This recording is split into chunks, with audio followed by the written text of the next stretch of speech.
Deixa eu te perguntar coisa de bastidor aqui, porque eu fico na curiosidade. Já aconteceu de você entrevistar alguém e tá naquela expectativa tal, e de repente a coisa não sei como você estava imaginando, ficar um pouco frustrado, de repente o cara não tá ali totalmente aberto. Sim, já aconteceu, já aconteceu. Mas eu vou te falar que eu entendo muito, né, o convidado, sabe? Porque nem sempre a pessoa tá num dia bom, né? Nem sempre a pessoa tá disposta a se abrir mesmo, né? Eu entendo também que em determinado momento o meu canal ele não tinha a relevância que ele tem hoje.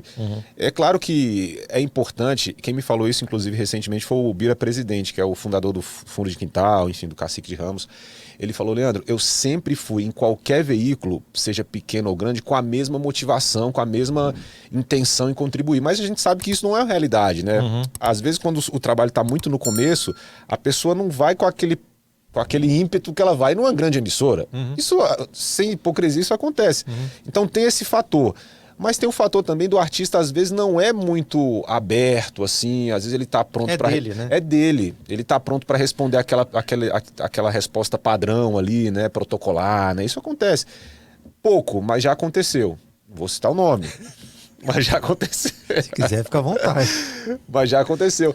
Mas eu vou te falar que hoje, talvez, com essa pessoa, por exemplo, que de repente foi mais fechada, hoje seria diferente, talvez até por mim também, porque Sim. tem esse lado. Hoje eu tô mais preparado também para entrevistar, né? A gente já tá com experiência maior, então a gente consegue trazer mais assuntos, né? Que na época talvez eu não tinha. Tô trazendo um pouco a culpa para mim, talvez, mas é isso.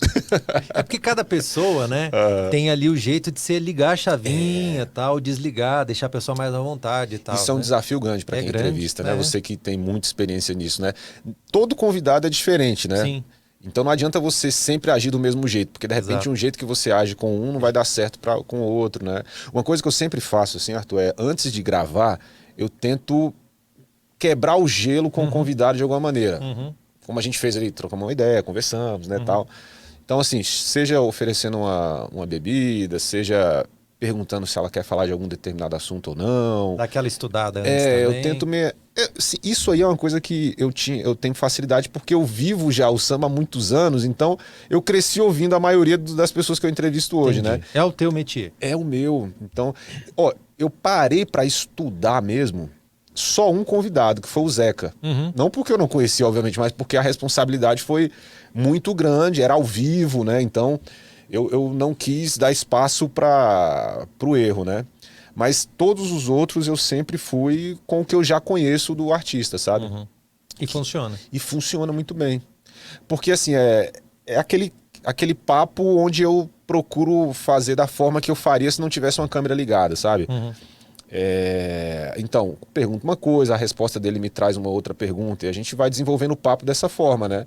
Agora, eu acho muito complicado pro podcast você vir com uma relação de perguntas, porque aí Sim. você tira a essência do podcast, né? Que é exatamente deixar o assunto correr. Mas isso é uma dificuldade que eu sinto que os convidados dentro do samba ainda têm, que é um bloqueio, não bloqueio, mas talvez assimilar de fato o que é o podcast. Sim. Entende? Eu já gravei com algumas pessoas que vêm com aquele discurso já pronto, né? Sabe? Tipo, Respostinha treinada. não, por exemplo, não, pois é, eu comecei assim, depois eu fui pra ali, depois eu cresci aqui, não sei o que, não sei o que. Só que às vezes você quer perguntar pro cara, pô, e que time que você torce? Tu gosta de fazer o que na sua casa quando você tá de folga? Sabe? Esse tipo Conversar. Conversar, entendeu? Então, isso eu sinto que é uma coisa que aos poucos todos os convidados estão entendendo, porque o podcast é novo também, Sim, né? sim. Esse formato assim mais solto, né? Que é uma coisa que, por exemplo, o Podpah, o Flow vem fazendo com muito sucesso e a gente vem tentando replicar no meio do samba, né?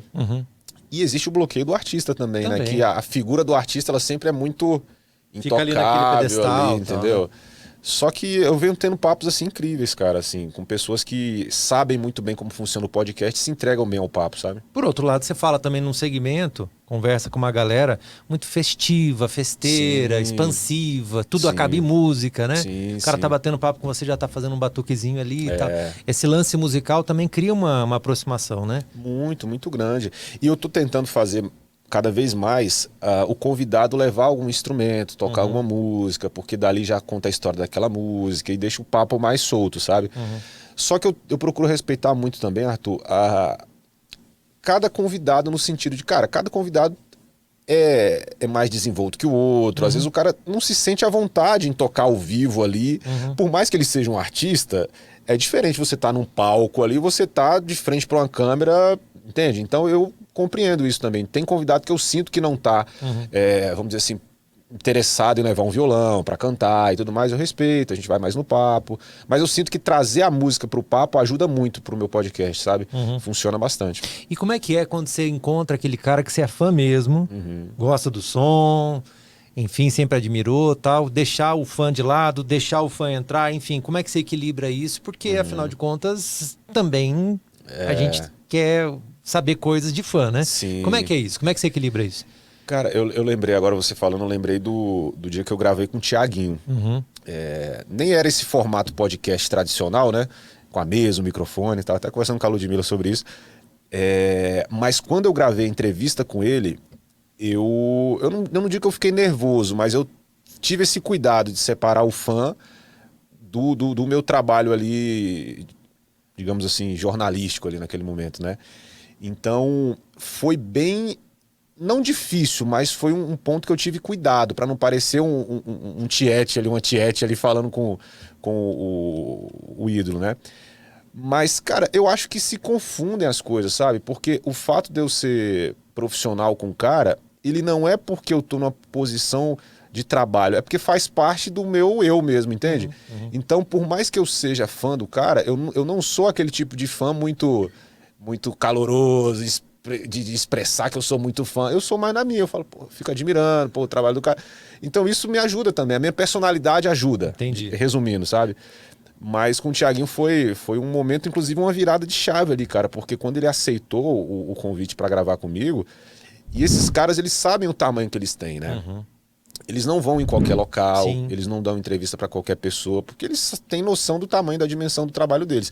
Então, quando ele aceitou, foi marcante para mim. E a gente tá falando do cara que, do ponto de vista da marca, não vamos falar da música, nem do estilo, nada disso, mas da marca, é provavelmente o maior no sentido assim, de que fala com com outros segmentos, é uma celebridade fora do mundo do samba. O Thiaguinho, ele extrapola isso, né? Ele tá além disso, né? O Thiaguinho, ele realmente a relevância dele pro pagode é gigantesca, assim. Ele exatamente fez isso, ele furou muita bolha, ele levou o pagode para locais que não estavam tão acostumados a ver o pagode como um estilo musical de ponta, né? Então, o Thiaguinho, ele, por exemplo, foi um dos principais artistas em publicidade em determinado ano, se eu não me engano, foi em 2000 ou 2001, que é um fato, assim, significativo, assim, imensamente, né? Um artista do samba, ser essa referência não só no meio que ele atua, mas também fora, né? É praticamente uma presença constante na Globo, que é uma emissora gigantesca, assim. Ou seja, a presença dele engrandece muito o pagode, né? E a forma que ele conduz a carreira dele também motiva muito o artista a profissionalizar tudo, porque ele é um cara extremamente profissional, assim, no trabalho dele, na escolha do repertório, na escolha da equipe, na condução da carreira dele, né? Porque é aquela velha história, né, Arthur? Chegar no sucesso, sempre tem essa frase, né? Exato. E é verdade. Alguns chegam, mas poucos se mantêm realmente, né? E ele tá aí no sucesso em alto nível há muitos anos, né? Quando a gente fala de produção, dessa... vamos dizer, desse formato que você criou, de gravar ali artistas novos, a gente lembra de muito projeto bem sucedido. Menos é Mais, por exemplo, gravou ali um acústico e ficou sensacional. O que mais? De propósito, a gente gravou também o primeiro trabalho deles. A gente gravou trabalhos com o Thier, que é um artista grande do samba, muito grande. Vou pro Sereno. A gente já gravou com diversos artistas. Guga Nandes, que é um artista novo agora. Muito legal. Inclusive mandou uma mensagem para mim agora, por isso que eu lembrei dele agora também. Presentinho. Presentinho. Enfim, a gente já gravou com grandes artistas, assim, graças a Deus, né? Mas é muito marcante esse fenômeno que a gente até conversou antes de gravar, né? De artistas aqui da cidade, né? Sim. Isso aí é um ponto bem marcante, assim, pra trajetória do canal, né? A capital do rock tá virando a capital do samba. Não é? Quebramos aí um paradigma aí, né? Grande. E o que está acontecendo em Brasília hoje, Arthur, é uma coisa assim inimaginável, né? Acho que a gente nunca imaginou que Brasília se tornaria um polo do pagode, com artistas da cidade em alto nível, né? A gente vai ter um evento agora onde de 5, 6 artistas, 2 são de Brasília e estão no palco principal, né? Isso, a luta antes era para um artista de Brasília pelo menos estar presente ali no alternativo, em algum... Agora não, faz parte do rol dos artistas principais do evento. Então isso é muito marcante. E saber que o meu canal ele teve uma participação nesse processo todo é assim, uma alegria gigantesca, né? Porque foi a vitrine ali para o negócio startup Brasil, né? Digamos assim.